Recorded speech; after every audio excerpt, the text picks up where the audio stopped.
નમસ્કાર વાલા પેન્શનર મિત્રો, નિવૃત્ત કર્મચારી મિત્રો, ભાઈઓ તથા બહેનો, સ્વાગત છે આપ સૌનું આપણી આ યુટ્યુબ ચેનલ ભાવેશ મકવાણા ન્યૂઝમાં।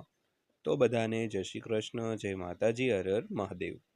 તો પેન્શનર મિત્રો, આજ સાંજના પેન્શન સમાચારમાં આપણે વાત કરવાના છીએ પેન્શનરો અને નિવૃત્ત કર્મચારીઓના તબીબી ભથ્થામાં એટલે કે મેડિકલ એલાઉન્સમાં આજરોજ તારીખ 16/3/2026 સાંજથી આટલો વધારો થયો છે જાહેર।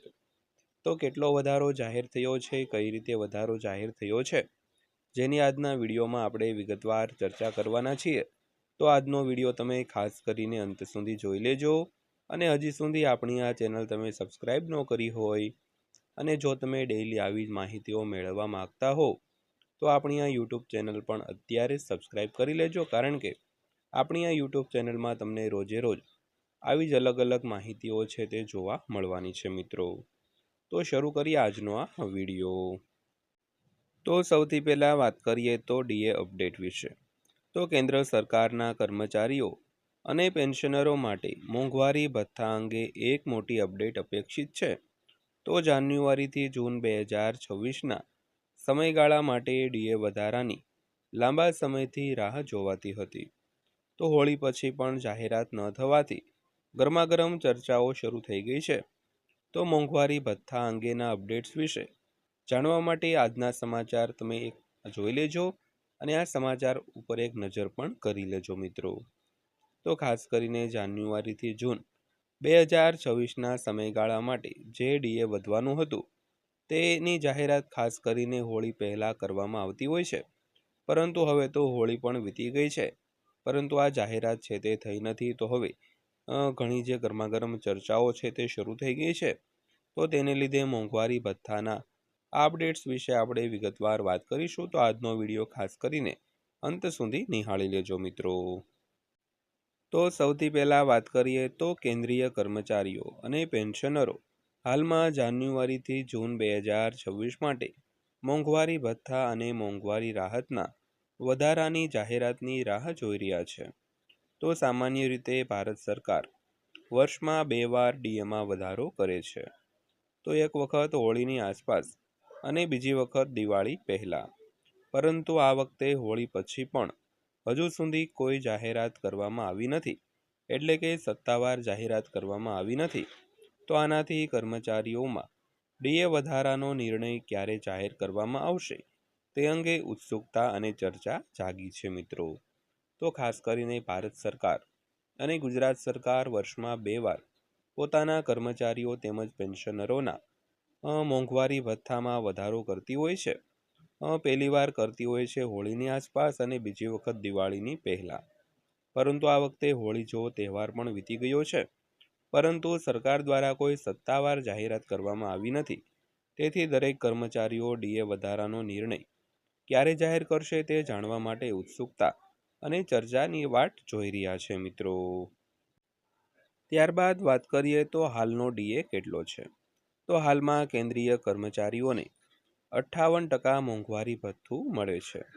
તો તાજેતરના ફુગાવાના ડેટાને આધારે એવો અંદાજ છે કે જાન્યુઆરી 2026થી ડીએમાં આશરે 2%નો વધારો થઈ શકે છે। તો આનાથી મોંઘવારી ભથ્થું આશરે 60% સુધી વધશે। તો આ અંદાજ જાન્યુઆરી 2025થી ડિસેમ્બર 2025 સુધીના 12 મહિનાના સરેરાશ એઆઈસીપીઆઈ ડેટા પર આધારિત હોય છે, જે આશરે 145.54 છે। તો આનો અર્થ એ થાય છે કે આશરે 60.33% ડીએ, જે સામાન્ય રીતે 60% સુધી પૂર્ણ થાય છે મિત્રો। તો ખાસ કરીને હાલમાં જે 58% લેખે દરેક કર્મચારીઓ પેન્શનરોને ડીએ મળી રહ્યો છે, તેમાં 2%નો વધારો થઈને આ વખતે 60% સુધી ડીએ પૂર્ણ થાય તેવી એક આશા છે મિત્રો। ત્યારબાદ વાત કરીએ તો ડીએ કેવી રીતે નક્કી થાય છે। તો ભારત સરકાર મોંઘવારી ભથ્થું નક્કી કરવા માટે દર મહિને બહાર પાડવામાં આવતા એઆઈસીપીઆઈ ઇન્ડેક્સનો ઉપયોગ કરે છે।